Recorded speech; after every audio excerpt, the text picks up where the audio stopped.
Commander Lyra's four obsidian eyes narrowed as she observed the lone human prisoner. The detention cell's harsh lighting highlighted his weathered face, yet he appeared unnervingly calm. This bothered her immensely. "Why aren't you terrified, human?" she asked, mandibles clicking with irritation. "Do you not comprehend your situation?" The human, designated prisoner 7294 but who called himself Jack, merely shrugged. The casual gesture seemed to mock the gravity of his circumstances. 3 rotation cycles ago, the Vesperian Dominion had launched their long-awaited assault on the human colony of Nova Terra. The military operation was textbook perfect, swift, merciless, and overwhelming. Most humans had surrendered immediately as expected of an inferior species facing superior technology and numbers. All except this one. Jack had somehow managed to destroy 2 Vesperian warships single-handedly before being captured. Intelligence suggested he was no one special, not a decorated officer or renowned warrior, just an ordinary maintenance technician. Lyra circled the prisoner, her exoskeleton gleaming under the lights. "Your species has been conquered. Your defenses have fallen. You face interrogation, experimentation, and likely termination, yet you sit here as if waiting for public transport." Jack looked up at her, his brown eyes reflecting nothing but serene acceptance. "I've faced worse." "Impossible," Lyra hissed. "Nothing is worse than what the Dominion inflicts upon its enemies." "With respect, Commander, that shows a limited imagination." Lyra slammed her clawed appendage against the wall, leaving a dent in the metal. "You will answer my questions.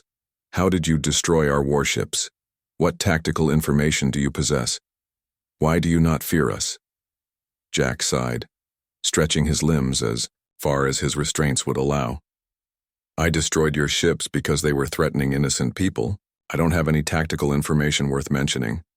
And I don't fear you because I've seen the void between stars." Lyra paused. This was unexpected. "Explain." "Before the war, I worked deep space salvage. My ship malfunctioned near the edge of the Cygnus Rift. For 27 days I drifted alone, watching my oxygen slowly deplete. I made peace with my death. But then something happened. I saw things in the darkness. Things that exist beyond our understanding." Lyra's antennae twitched with skepticism. "Hallucinations from oxygen deprivation?" "Perhaps," Jack admitted. "But when you've stared into true cosmic horror, Commander, threats from beings of flesh and chitin lose their impact." Lyra accessed her neural implant, reviewing Jack's file. His salvage vessel had indeed been reported lost, then miraculously recovered at the periphery of mapped space. The recovery team had documented his unusual calmness, attributing it to psychological trauma. "You claim to have seen horrors beyond comprehension," Lyra said, her voice softer now, curiosity replacing aggression. "Yet you survived with your sanity intact?" Jack smiled, a disconcerting expression given the circumstances.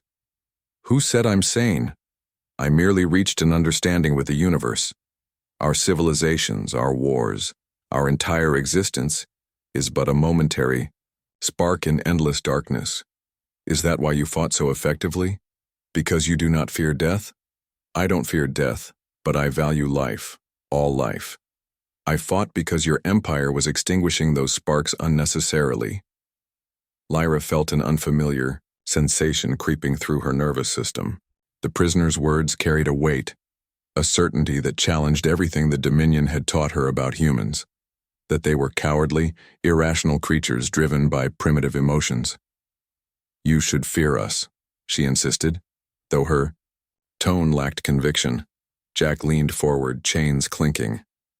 "Why?" "Because you can end my life. That was always going to happen eventually.